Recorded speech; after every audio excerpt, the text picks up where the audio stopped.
NMH at 1 highlights the news ranging from current affairs, community stories, sports, and economic news. Here are the headlines. President's salary is too high, says IPC leader Dr. Panduleni Itula. Auctioning of quotas is discouraging upcoming fishing companies, says Confederation of Fishing Associations. And a hearty homecoming for Miss Universe Namibia 2023, Jameela Uiras. I am Glenora Shipura, and this is NMH at 1.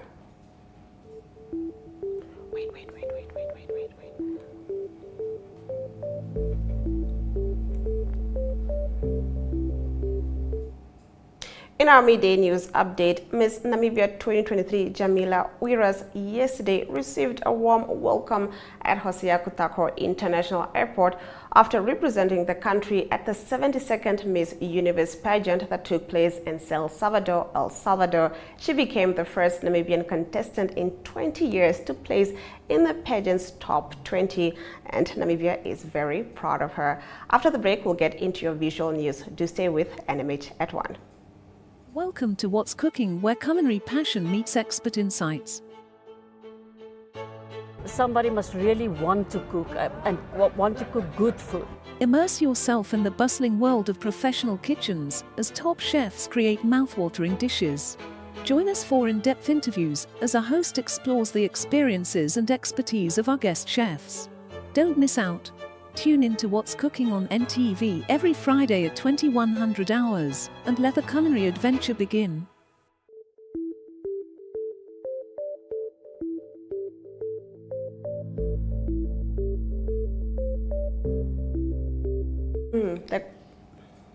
Getting into our visual news, Mati Amukwa, chairperson of the Confederation of Namibia Fishing Associations, speaking at the annual fishing industry, said that auctioning of quotas is discouraging upcoming fishing companies. Amukwa added that auctioning of fishing quotas to the highest bidder is not provided for in the Act and does not maximize value for the government, and is moving Namibia from the rights-based system back to a vessel-based system, which was the regime before independence of Namibia. Now, Sheldon Johannes was there.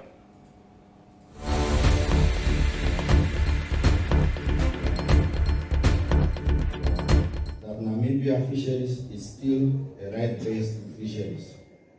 It is still being sustainably managed, as attested by global certification of our hake industry and various international recognitions as one of the best managed fisheries in Africa. This is due to the solid foundation in fisheries management laid by our leaders right at the independence of Namibia, which was eventually enshrined in our guiding regulatory framework, the Marine Resource Act of 2000. As we await your policy direction, Honorable Minister, I wish to highlight several policy issues which are of concern to the fishing industry for your consideration. In the same way, I request to start with regular quarterly consultation meetings to discuss and advise each other on matters of the industry. I would like to start by highlighting a few concerns about the principle of right-based fisheries management. According to the Act, which is now the Marine Act of 2000, fishing quotas can only be allocated to a fishing right holder. This is what Section 33 read with Section 39 and other provisions in the Act states. Whether it is commercial quota, governmental objective quota, or otherwise, this fish is ultimately supposed to be caught and accounted for to the government by a right holder.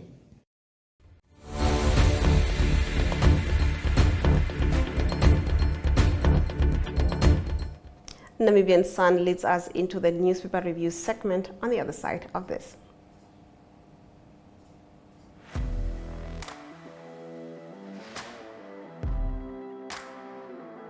Hello and welcome to today's Sports Rep Show. I am your host, Jesse Jackson Kauraifa.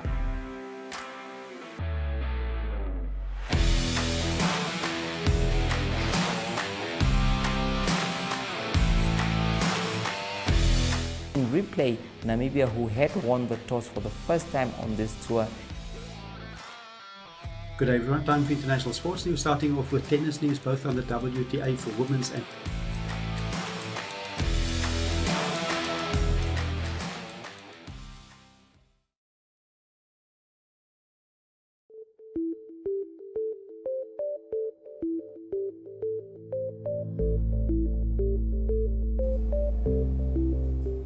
Let's take a look at our daily newspapers, starting off with the Namibian Sun's front page. Independent Patriots for Change leader Dr Panduleni Itula says the current salary of the Namibian president, which is 150,000 Namibian dollars per month, is too much. But he would not commit to cutting it if elected to that position. Rather, he will put his salary in a trust from which vulnerable members of society, such as needy students, would be assisted, he said. The IPC president added that he already helped needy students but does not publicize this gesture.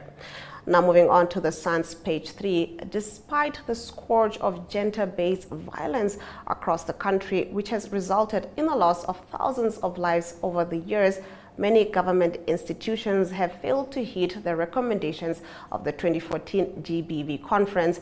The situation has left the Gender Ministry battling to find a lasting solution to the problem on its own. This is according to Deputy Gender Minister Bernadette Jagger, who highlighted that during the conference held almost a decade ago, some of the root causes of GBV include unequal power relations between men and women, alcohol and drug abuse, and weak moral and value system. Now on to the Republicans' front page. The Auditor General Junius Kanjeke painted a picture of the country's shaky financial affairs, including how the origin of the hundreds of millions could not be explained and funds were used for unintended purposes. The National Emergency Fund for Disaster Relief, which falls under the office of the Prime Minister, has not been able to explain payments of more than 260 million Namibian dollars into the fund, as no paper trail exists regarding the payment of this money. Now moving over to the Republicans' page 3, 2 American nationals who were given harsh sentences last month for the murder of Andre Heckmeyer appeared in the Windhoek High Court yesterday for their intended applications for leave to appeal. However, the applications were not heard and the case was postponed to January. Marcus Thomas and Kevin Townsend want to appeal against their sentencing and conviction in the Supreme Court, but must both first be granted an application for leave in the High Court. Now, although the applications are in the pipeline, the case could not continue yesterday as Thomas's legal representative Solomon Kanyemba withdrew from the case. Thomas told Judge Cressy Lieberberg that he plans to hire a private lawyer. Moving over to the Allgemeine Zeitung's front page, there is a cause for concern in Africa as people are beginning to buy their peace for the day by keeping quiet for fear of reprisals, and justice is being weaponized in most African countries. Now, this is according to former Kenyan Justice Minister Martha Wangari Karua. That is what leads today's Allgemeine Zeitung. Now, she also raised the question of why citizens lack basic services despite the unimaginable wealth of natural and human resources on the African continent. A good question indeed. Now moving on to the page 3 of the Allgemeine Zeitung, which reports on the liquidators Bruni and McLaren, who are still fighting in court over diamonds that the police have confiscated and held in custody since 2010. In 2018, the minister responsible is said to have ordered the release of the diamonds. However, the police are apparently refusing to comply. The liquidators, David Bruni and Ian McLaren, claim that as liquidators of bread investments, they are entitled to the 2,700.45 carats of diamonds, and that the police are unlawfully obstructing the handover of the diamonds and thereby allegedly frustrating and or preventing them from carrying out their work on behalf of their clients. We'll continue with more newspaper review after the break. Neopaints has established a 67-year Namibian legacy, creating personalized paint solutions that blend quality and innovation for the Namibian people. We pride ourselves in being a 100% Namibian-owned company, investing in our country and our people by employing and empowering true Namibians. With every brushstroke, Neopaints commits to our quality guarantee and always delivering a coat of excellence. At Neopaints, we always stay true to our country. We are as Namibian as you.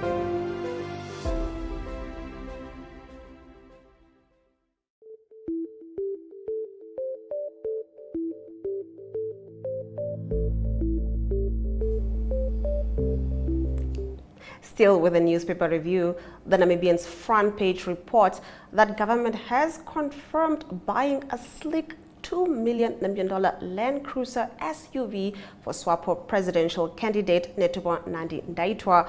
The move has, however, been described as wasteful, reports the Namibian. Now, this comes at a time when President Hage Geingob imposed a moratorium on unnecessary traveling and buying of cars in 2020. Now, Nandi-Ndaitwah, who has been on a well-winged tour of introductory rallies across the country, has also been on record speaking against wasteful expenditure and corruption in the SWAPO structures. Now, one begs to wonder what's going on there. Now, moving on to the page 3, exam preparation has been disrupted at Kayowo Primary School in the Kongola settlement of the Zambezi region after a heavy storm caused extensive damage to 7 mud-structured classrooms on Tuesday. Additionally, the heavy rains also damaged 2 staff rooms and 1 teacher's house. On to the Uiras front page, SWAPO lawmaker Natangwe Ithete minced no words yesterday when saying the notorious veterinary cordon fence must be removed, equating it to a colonial structure oppressing most Namibians. We want that fence to go away. When I speak here, I speak on behalf of most Namibians. We don't want to be feeding Europeans and Americans. Namibia is not here to feed Europe. Namibia is not here to feed Americans, he said, seemingly taking a jib at the Red Lines advocates who want to protect lucrative beef markets. Now, moving over to the New Era's page 3, the Kamanjab Village Council is in the process of drilling its boreholes to guarantee that the community and surrounding areas have enough water supply, as well as to avoid relying on NAMWater for delivery. The Ministry of Urban and Rural Development funded the project with $5 million last month to drill.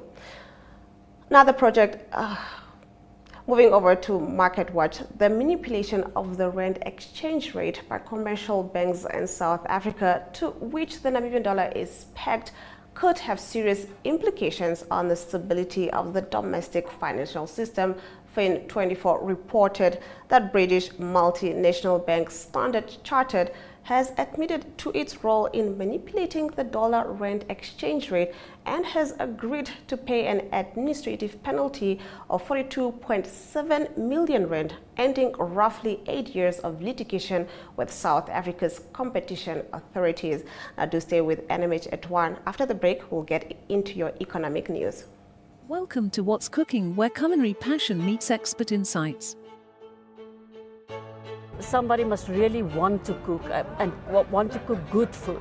Immerse yourself in the bustling world of professional kitchens as top chefs create mouthwatering dishes. Join us for in-depth interviews as our host explores the experiences and expertise of our guest chefs. Don't miss out. Tune in to What's Cooking on NTV every Friday at 2100 hours and let the culinary adventure begin. Neopaints has established a 67-year Namibian legacy, creating personalized paint solutions that blend quality and innovation for the Namibian people. We pride ourselves in being a 100% Namibian-owned company, investing in our country and our people by employing and empowering true Namibians. With every brushstroke, Neopaints commits to our quality guarantee and always delivering a coat of excellence. At Neopaints, we always stay true to our country. We are as Namibian as you.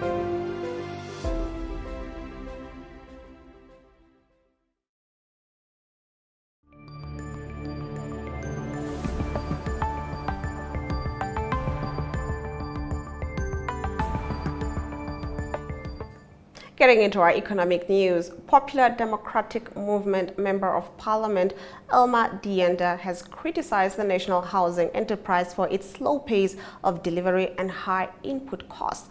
She said the organization is failing to deliver on its mandate. She emphasized that sufficient housing is not available to low and middle income earners and that even young parliament members rent because of steep house prices.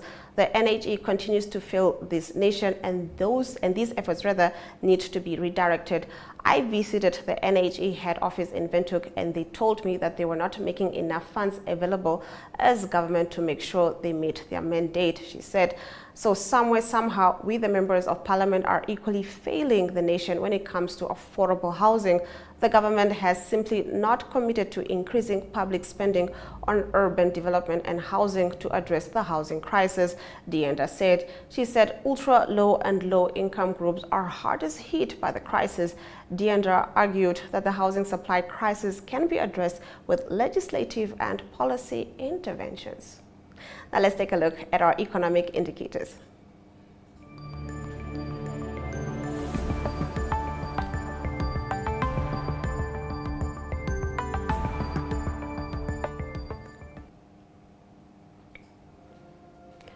The Namibian dollar trades against the British pound at 23.46, against the euro at 20.44, against the US dollar at 18.72.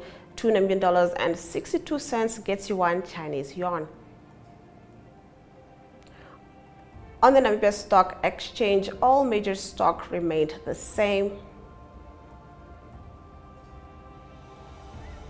Overall index closed high at 0.11%.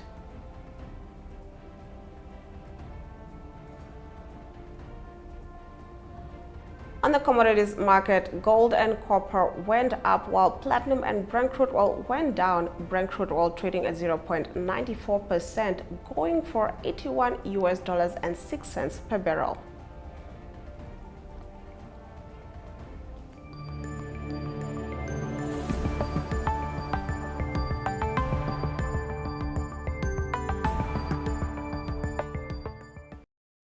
Welcome to What's Cooking, where culinary passion meets expert insights. Somebody must really want to cook and want to cook good food. Immerse yourself in the bustling world of professional kitchens as top chefs create mouthwatering dishes. Join us for in-depth interviews as our host explores the experiences and expertise of our guest chefs. Don't miss out. Tune in to What's Cooking on NTV every Friday at 2100 hours and let the culinary adventure begin.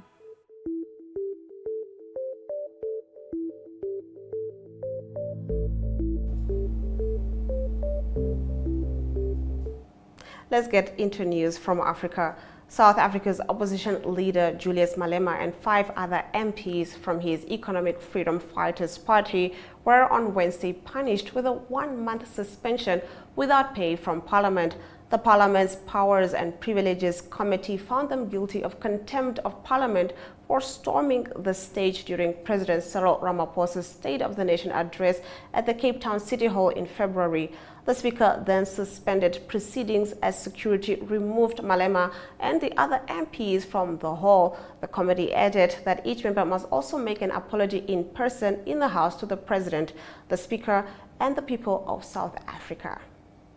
We now get into our international news. Do stay with NMH at 1.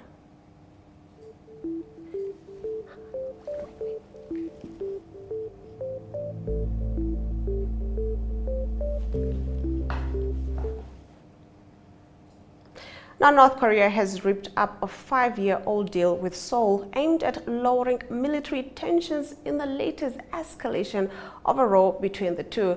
It all started when Pyongyang claimed to have successfully launched a spy satellite into space on Tuesday. This has led to South Korea, in part, suspending the agreement, saying it would resume surveillance flights along the border. Pyongyang is now vowing to fully suspend the pact and send stronger forces and equipment to the border. From now on, our army will never be bound by the September 19th North-South military agreement, it said in a statement. It promised to withdraw all measures taken to prevent military conflict in all spheres, including ground, sea, and air, and deploy more powerful armed forces and new type military hardware in the border region. News from the world of sports follows after the break. Welcome to My.NA Cars, your ultimate destination for everything automotive. I am your host, Diana Master. Teamwork makes the dream work, right? Discover the latest models, innovative technologies, and expert insights from our passionate hosts. Learn essential maintenance tips and get exclusive behind-the-scenes access to the automotive industry.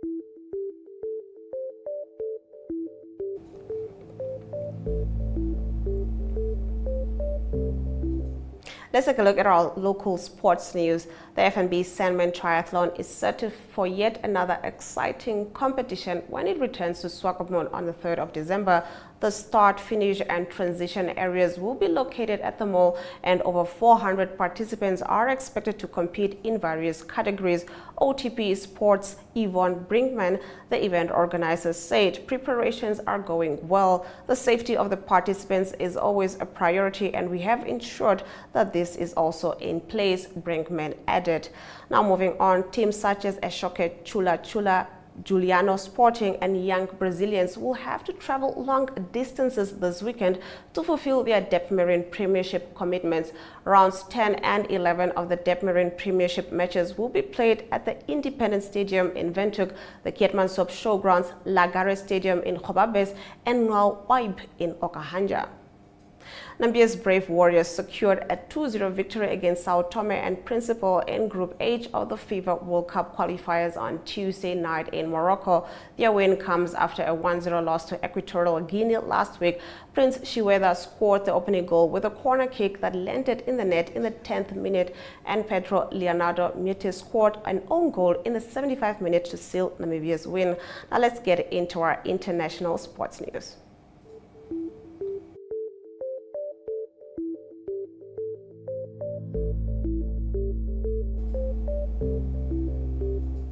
Zimbabwe's head coach Dave Houghton slammed his side's loss against Namibia. Sorry, we'll be right back after this short break.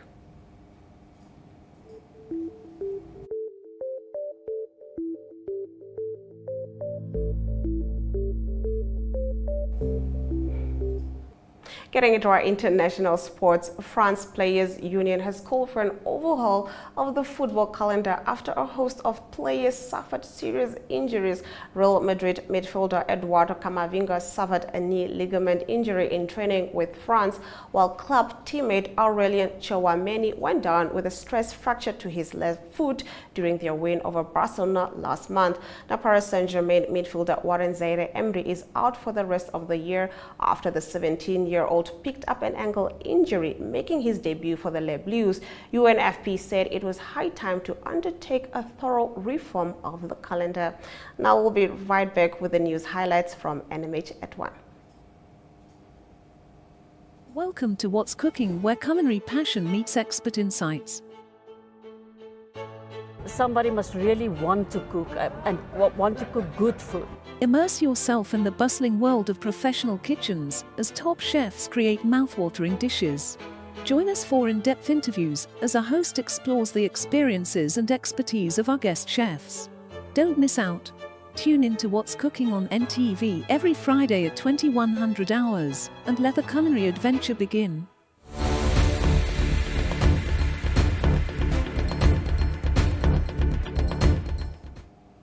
Let's look at the news highlights from today's broadcast.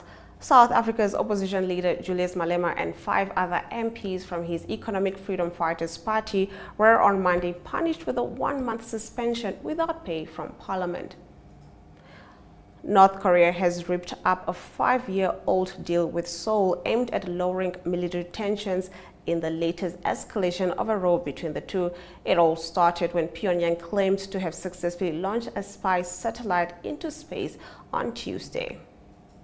The FNB Sandman Triathlon is set for yet another exciting competition when it returns to Swakopmund on the 3rd of December. Those have been your highlights. Remember to tune in every weekday at 1 p.m. to spend your lunch hour with NMH at 1, catching up on the latest news in Namibia and beyond. From me, Glenora Shipura. Until next time.